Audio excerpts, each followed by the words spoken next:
Is the cost of cutting bureaucratic corners on the road measured in human lives or, in essential, lost livelihoods? That is the really uncomfortable high-stakes question at the center of this whole thing. Welcome to the Deep Dive. Today, we're looking at a huge federal mandate from the Federal Motor Carrier Safety Administration, the FMCSA. Right, and it's about their new Interim Final Rule, or IFR. And this rule, it dramatically changes who can drive the big rigs, the commercial motor vehicles, here in the U.S. It specifically targets non-domiciled foreign nationals.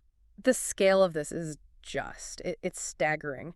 The agency's own analysis estimates that roughly 194,000 current CDL holders will be forced to, and this is their phrase, exit the freight market. Wow, just immediately. Immediately. It's a massive number of professional drivers pulled off the road overnight. So our mission here is to unpack the government's official reason for this. They're calling it a two-front crisis, citing both public safety and national security. And we're going to weigh that against the intense pushback from civil rights groups and unions who say this is just, it's arbitrary, and it's destroying the livelihoods of almost 200,000 families. We've got the federal documents, the crash stats, the legal challenges. And even what truckers are saying online. To really give you the full picture, we need to understand not just why the FMCSA did this, but what it means for you right now. Okay, so let's unpack that.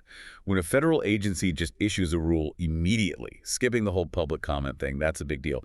What was the justification for declaring an imminent hazard? They used something called the good cause exception. Basically, the FMCSA declared a crisis. They said it was an imminent hazard to public safety and a direct threat to national security. And they argued that giving notice would have actually made things worse. Exactly. They claimed that announcing a deadline months in advance would trigger a huge surge in applications from people trying to get in under the wire. A panic rush. A panic rush, yeah. They said it would overwhelm state licensing agencies and, deepen the very crisis they were trying to fix. So what concrete evidence did they use to back up that extreme claim of an imminent safety hazard? Well, this is where it gets pretty chilling. They presented data citing at least 5 fatal crashes in 2025, all involving non-domiciled CDL holders. They really wanted to show a tangible impact, a cost in human lives. Let's look at a couple of those because they really are the foundation of this whole thing. Okay, so take the August 2025 crash in Florida. A tractor-trailer driver tries to make an illegal U-turn on a highway. Oh, no. It caused a wreck that killed 3 people. And the investigation afterwards found the driver hadn't had lawful immigration status since 2018 and critically was found to be not proficient in the English language. That language barrier is key. I mean, if you can't understand law enforcement or even road signs in an emergency, in an 80,000-pound truck, you're a massive risk. Precisely. Then there was another one in Alabama, May 2025. A driver who'd had his CDL for less than 6 weeks hit 4 stopped cars. 2 people were killed. And he'd only had his license for 6 weeks. 6 weeks. And it turns out he'd previously failed his skills test for speeding. So the FMCSA used these cases to argue that the existing system just wasn't working. But it wasn't just about individual drivers, right? Mm-hmm. They also said it was a bureaucratic failure. That's right. A huge part of it was administrative failures at the state level. They found problems in at least 6 states, California included, where DMVs were issuing what they called erroneous licenses. Oh, did that mean an erroneous license? For example, they were issuing licenses with expiration dates that went way past the driver's legal work authorization date. So the state and federal systems weren't talking to each other, creating these loopholes. And this is where the pushback comes in, because civil rights groups argue that's the state's fault, not the driver's. That's a really important point. Groups like the Sikh Coalition say a lot of this was just clerical errors, mistakes by the DMV. They claim drivers had no way to fix these errors, so their licenses looked bad even when the driver was following the rules. So with all that chaos, the FMCSA brought down the hammer. What does the new rule actually demand, and who specifically gets cut out? It drastically tightens who is eligible. Now, to get a non-domiciled CDL, you have to have a very specific employment-based visa. Think H-2A for farm workers, H-2B, or E-2 for investors. What's different about those visas? They all require a much higher level of screening and employer sponsorship before the person even enters the U.S. The vetting is done at a federal level up front. And the people being cut out are the ones who got their legal status while already here. Exactly. The rule explicitly excludes anyone who previously qualified with just a valid employment authorization document, an EAD. And that group includes? It's a huge group. Asylum seekers, asylees, refugees, and DACA recipients. They are now completely ineligible to get or renew a commercial license, even if their work authorization is perfectly legal and valid. So that's the 194,000 people, legally working one day, unemployed the next. But wait, our sources say the FMCSA admitted they have insufficient evidence linking immigration status to crashes. How does that square with their imminent hazard claim? And that's the big challenge being made against them, but their justification pivots a little bit. They argue that because EADs are granted for so many different reasons, like seeking asylum, it means those drivers just have less prior vetting. So it's not about crash data, it's about background checks. In a way, yes. Their official line is that an EAD alone is no longer sufficient. It leaves drivers with unknown driver safety records, so they moved based on a perceived security risk, not a statistical one. And this is where that perceived risk has a very real cost. If 194,000 drivers are suddenly out of work, the ripple effect must be enormous. Oh, it is.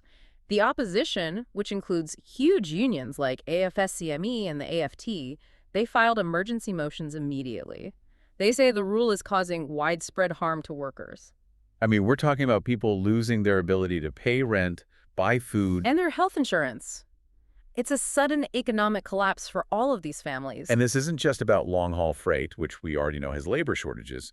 This hits public services hard. Absolutely. The AFT, the teachers union, represents about 13,500 transportation workers. A lot of those are school bus drivers. And school districts, we're already facing a severe shortage of drivers even before this. Right. So now, losing these drivers means unreliable transportation for kids, which leads directly to higher rates of tardiness and absenteeism. Do we have specific examples of this happening? We do. In Austin, Texas, the union was told right after the rule came out that any transportation employees with an EAD were now ineligible to drive. That's hundreds of families losing income and hundreds of kids losing their bus route. This whole issue, it also taps into a really charged debate about American jobs and borders. We saw that in the industry forums. We did. There's this deep feeling among many American-born truckers that the industry is being exploited. One comment was incredibly blunt. He said, "Whenever someone says, 'When did an immigrant ever take your job?' I point to a truck." Wow. That really shows you the stakes. And others were arguing for total parity. You know, the idea that they didn't follow the rules we Americans had to. There's also a more principled conservative argument here too, right? Yes, one that frames this around economic security. The view that commercial driving is a profession and that borders exist to protect their citizens from having their livelihood go to the lowest bidder. It really gets to the core of why this is such a passionate issue. And to understand that, maybe we should look at what it actually takes to get a CDL. What does the handbook say about the level of skill required? The requirements are incredibly high, and it reinforces why the government is so strict. It starts, like we saw in that Florida crash, with language. How strict is that test? It's 100% non-negotiable. The vehicle inspection, the skills test, the road test, all of it must be done in English. If you fail to understand instructions 3 times, the test is over. Automatic fail. It's all about ensuring communication in a crisis. Absolutely. Yeah. When you think about the physics of a CMV, the margin for error is almost zero. The distraction risk must be terrifying. The data is unbelievable. A CMV driver just dialing a phone is 6 times more likely to have a safety-critical event, like a crash. The FMCSA says dialing takes your eyes off the road for about 3.8 seconds. At 55 miles per hour, you travel 306 feet without looking. 306 feet. That's the length of a football field. The entire length of a football field, blind. When you put that statistic next to the crash examples, you start to see why the regulators are so uncompromising. And the penalties for even minor violations reflect that seriousness. They do. It's treated as a profession. A second texting violation within 3 years gets you a 60-day CDL disqualification. Any ticket you get in a CMV carries 1.5 times the points of a regular ticket. And it's more than just driving. You're basically a mechanic on wheels. You have to be. Drivers do a 7-step pre-trip inspection every single time. They have to know complex weight limits, like no more than 18,000 pounds per axle. They have to calculate following distance in their head constantly. It's highly technical, English proficient expertise. So to pull this all together, we have a federal agency responding to very real fatal crashes by enforcing these incredibly high professional standards. But the immediate result is that nearly 200,000 people who were licensed and working are now jobless. It's a painful trade-off. It really is.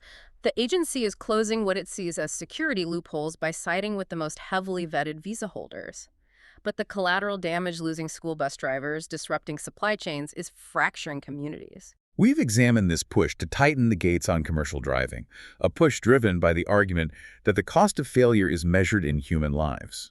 The FMCSA aimed for safety by removing a huge number of drivers with what they called unknown records. But for you, the American public, the question that's left is this. If eliminating those drivers guarantees market chaos and leaves your kids without a reliable school bus, have the regulators just swapped one public safety risk for another? That's the uncomfortable truth you now carry forward.